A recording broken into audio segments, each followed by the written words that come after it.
Bonita Springs, Florida, a peaceful suburban community where crime was rare.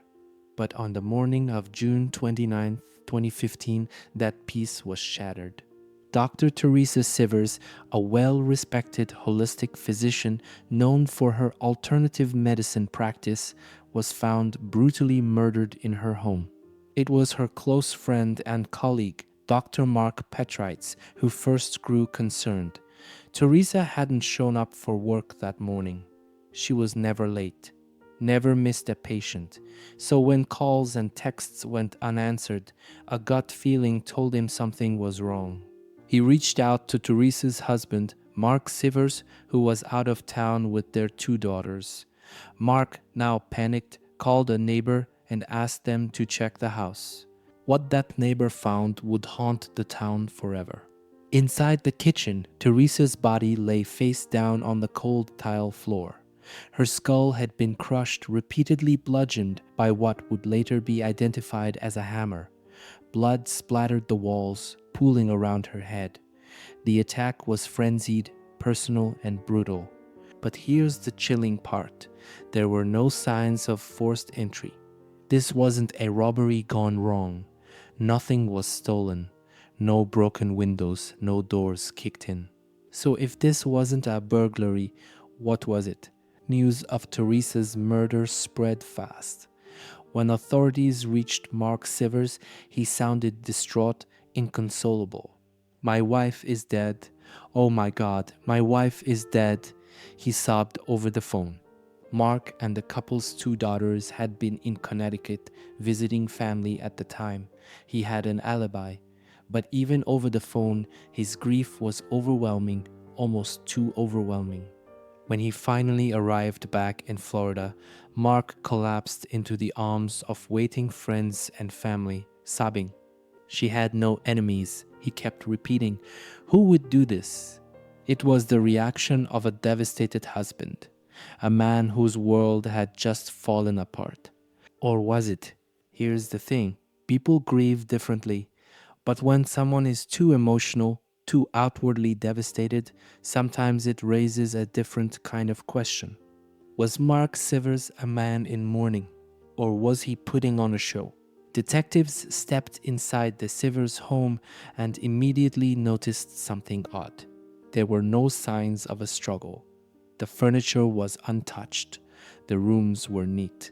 Nothing had been stolen, not cash, not electronics, not jewelry. So let's ask the obvious question.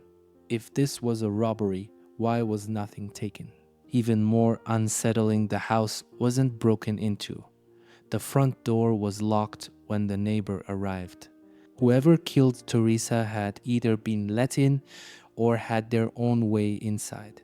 Then came the detail that sent chills down investigators' spines. Teresa had just returned home from a family trip in Connecticut. She flew back alone the night before, arriving at her house late. Only a handful of people knew she would be home that night. So the killer hadn't picked a random house. They had been waiting for her. Now the question was, who knew? Mark Sievers had an airtight alibi. While Teresa was in Connecticut visiting family, Mark had been there too, along with their 2 young daughters. He had plane tickets, family witnesses, and time-stamped receipts. So if he was miles away at the time of the murder, he couldn't have done it, right? But investigators weren't ready to rule him out just yet. Something about his behavior felt off. Mark was cooperative, answering every question, but there was an unshakable feeling of detachment. He spoke about Teresa's murder as if he was trying to convince people of his emotions rather than actually feeling them. And then there was his reaction at the funeral. Mark wasn't just mourning, he was controlling everything. He cut off certain family members, kept Teresa's relatives at a distance, and most disturbingly, he made bizarre comments about moving on with life, just days after his wife's brutal murder. So the question became, had Mark Sievers truly been away while his wife was killed? Or had he been pulling the strings from the shadows? If there's one thing murderers always seem to forget, It's this: technology never lies. Detectives seized Mark Sievers' phone and computer, combing through his records. They expected to find grief-stricken texts to family pleas for help, updates on the case. Instead, they found something chilling: deleted messages wiped clean just days before the murder. GPS history that showed unusual movements before and after Teresa's death. And most damning of all, a long call history with one specific person. His name was Curtis Wainwright. But here's the thing: Curtis wasn't just anyone. He was Mark Sievers' oldest and closest friend. And Mark had been contacting him a lot in the weeks leading up to Teresa's murder. So let's ask the obvious question: what exactly were they talking about? The moment investigators dug into Curtis Wainwright's past, their suspicions turned into something far more sinister. Curtis wasn't just Mark's childhood best friend. He was a convicted felon, a man with a history of violence. And the deeper they looked, the more it seemed like Curtis wasn't just Mark's old friend, he was Mark's accomplice. Curtis had rented a car days before Teresa's murder. That car was seen in Florida just miles from the Sievers' home on the night of the attack. Even more disturbing, he wasn't alone.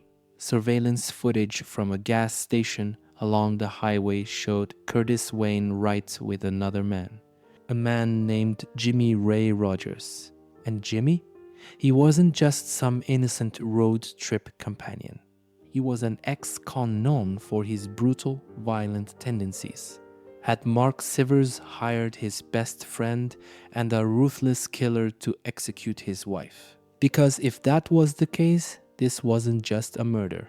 It was a cold, calculated assassination. It was a single security camera that cracked the case wide open.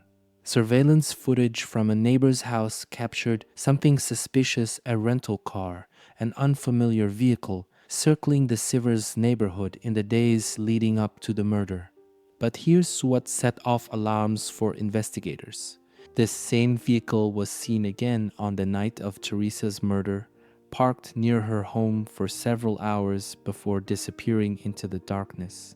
Detectives traced the car back to its rental records. It had been rented in Missouri, more than 1,000 miles away. And the person who signed for it: Curtis Wainwright. But he wasn't alone. When detectives checked highway surveillance footage, they spotted something even more chilling: another man in the passenger seat. His name was Jimmy Ray Rogers, an ex-con with a reputation for violence. Rogers, nicknamed the Hammer, had a history of aggression and brutality. A man who had once boasted about being a contract killer. Now, two men with violent pasts had driven more than 1,000 miles to Florida. And the only thing waiting for them at the end of the road: Dr. Teresa Sievers. This wasn't random. This wasn't an accident. This was a hit. Once investigators knew who was responsible, the next question was how. How had two men from Missouri known exactly when Teresa would be home? The answer was chillingly simple. Mark Sievers had told them. Phone records revealed dozens of calls between Mark and Curtis leading up to the murder. Text messages were deleted, but some traces remained. And then came the final piece: a map. Curtis had saved a detailed map of Teresa's home in his phone. The entry points, Teresa's usual routine, even the alarm system details, it was all there. Mark had fed them everything. But the most disturbing detail: Mark's instructions were crystal clear. Make it look like a robbery. Don't leave a mess. Don't let her suffer. But that last part, they ignored it. When Curtis and Jimmy entered Teresa's home, they were supposed to stage a burglary, a quick kill, then an escape. Instead, what they did was pure savagery. They waited for Teresa to walk in. Then, as she stepped inside, they ambushed her. She fought back, hard, but two men overpowered her. And then came the hammer, blow after blow after blow. They kept hitting long after she was gone. 17 strikes to the head. The violence was so extreme that even the coroner said it looked like overkill, more rage than execution. Why? Because for Curtis, this wasn't just a job, it was personal. For years, he had been manipulated by Mark Sievers.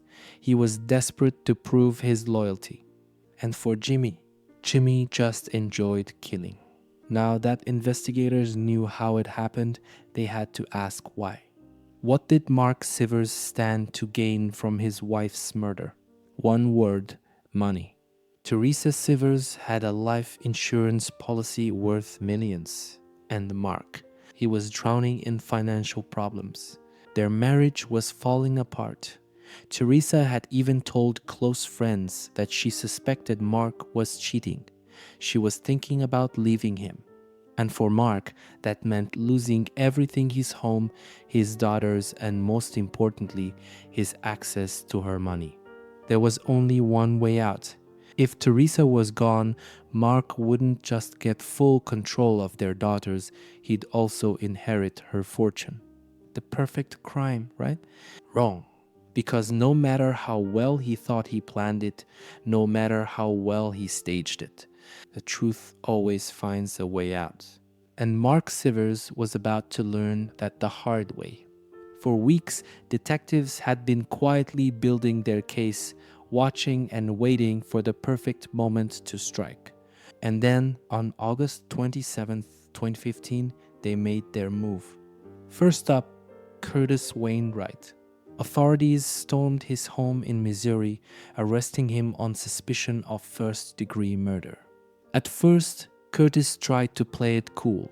He claimed he had nothing to do with Teresa Sievers' death. But when detectives laid out the evidence, the GPS data, the car rental, the surveillance footage, Curtis knew his time was up. So he did what criminals often do when they realize the game is over. He flipped.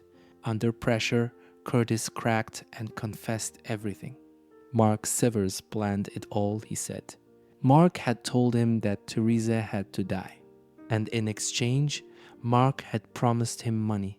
But here's the big question. Why would Curtis Wainwright, Mark's best friend since childhood, agree to kill his wife? The answer was as old as crime itself: self-preservation. Curtis had one goal: to save himself. Florida had the death penalty, and he knew that if he went to trial, he could end up on death row.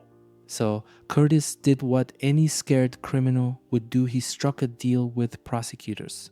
In exchange for pleading guilty to second-degree murder, Curtis agreed to testify against Mark Sievers.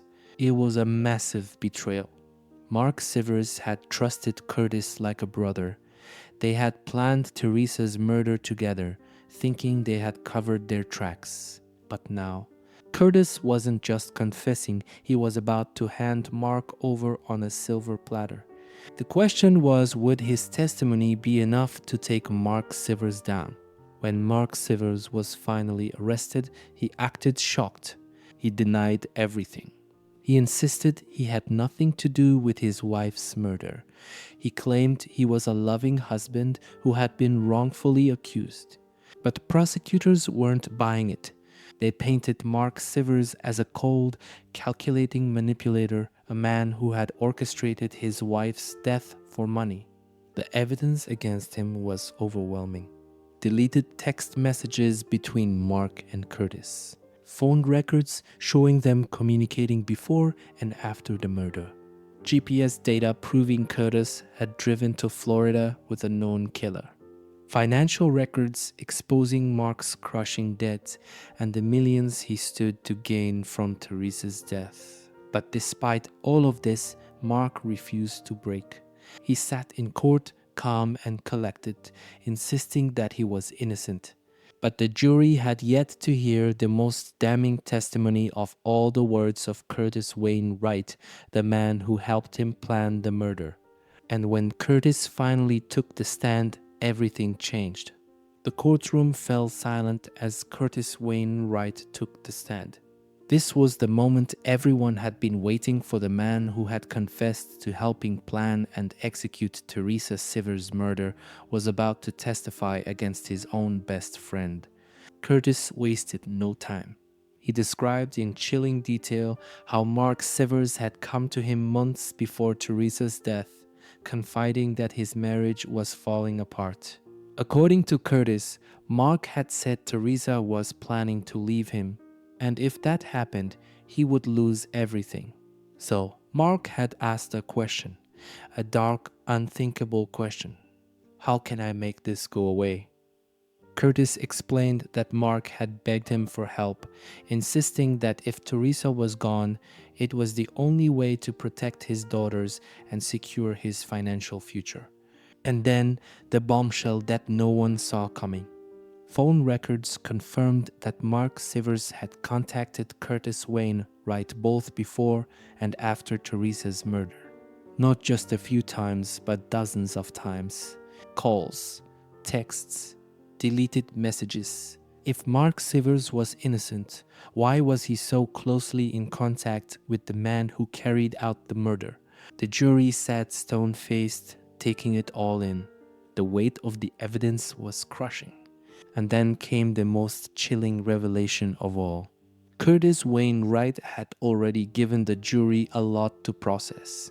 But when prosecutors asked him to repeat the exact words Mark Sievers had said before the murder, Curtis took a deep breath. Then he spoke. You know what you have to do. Make it look like a robbery. The words hung in the air like a death sentence. For the jury, for the judge, for anyone watching, it was the moment of no return. Because this wasn't speculation anymore. This was Mark Sievers' own voice, his own words, confirming his intent to have his wife murdered. After that, there was no doubt. Mark Sievers was guilty. The only question now was how severe would his punishment be. For days, the jury deliberated behind closed doors. They went over the phone records, the GPS data, the financial motive, the cold-blooded planning. And then they returned to the courtroom. As Mark Sievers sat motionless, staring ahead, the verdict was read aloud. Guilty of first-degree murder. Guilty of conspiracy to commit murder. The courtroom erupted. Some gasped, some cried. Some felt justice had finally been served, but the case wasn't over yet, because now the ultimate decision had to be made. Would Mark Sievers get life in prison or the death penalty? After weeks of grueling testimony, after the shocking betrayals, and after the jury's guilty verdict, only one decision remained. Would Mark Sievers spend the rest of his life in prison, or would he face the ultimate punishment? On January 3rd, 2020, the judge delivered the final blow. Mark Sievers was sentenced to death. The judge didn't mince words. He called the crime cold, calculated, and premeditated. There was no mercy for Mark Sievers, no sympathy. He had orchestrated the brutal killing of his wife, the mother of his children, all for money. But was this true justice? Because here's the reality: the death penalty doesn't always mean execution. With appeals, delays, and legal loopholes, would Mark Sievers ever actually face his punishment? Or would he live out the rest of his days in a prison cell, thinking about the life he threw away? While Mark Sievers sat on death row, the two men who had carried out his plan faced their own fates. Curtis Wainwright, the best friend turned betrayer, had struck a deal. In exchange for his testimony, he received 25 years in prison. Jimmy Ray Rogers, the violent ex-con, wasn't so lucky. He was sentenced to life in prison without parole. But let's ask the question no one wants to think about. If they hadn't been caught, would they have done it again? Curtis claimed he had no choice, that he was manipulated by Mark Sievers. But Jimmy Rogers, he was a killer for hire, a man who boasted about murder. Would he have found another job, another victim. And even worse, how many more people out there are willing to do what they did for the right price. Perhaps the most heartbreaking part of this case isn't about Mark. It's about the two little girls he left behind. Teresa Sievers wasn't just a doctor. She was a mother, a woman who dedicated her life to healing others. And yet, the person she trusted most, the father of her children, had her murdered in cold blood. Those two girls, they lost both parents that day. Their mother was gone forever. And their father, a monster in their eyes. One day, they'll grow up and learn the truth. What will they think when they realize their own father was responsible? How do you even begin to move forward from something like that? Even with convictions and sentencing, some questions will never be answered. Did Mark Sievers ever feel real remorse? If Curtis Wainwright hadn't confessed, would they have ever been caught? And perhaps the most haunting question of all, how many more people get away with crimes just like this? Because let's be honest, this wasn't a crime of passion. This was a calculated hit job, planned for months, executed flawlessly at least until technology and detective work caught up to them. How many others have successfully staged crimes like this? And how many are still walking free? If Mark Sievers had gotten away with it, what would have stopped others from trying the same? A staged home invasion. A grieving husband playing the victim. A carefully designed crime scene. It almost worked, but in the end, the digital footprints, the phone calls, the GPS data, the deleted messages told the real story. This case proves one terrifying truth. The people closest to us aren't always who they seem. So now I have to ask you, did Mark Sievers truly believe he would outsmart the law? Did justice really win in the end? And how many more cases like this are still waiting to be solved? Let me know what you think in the comments below.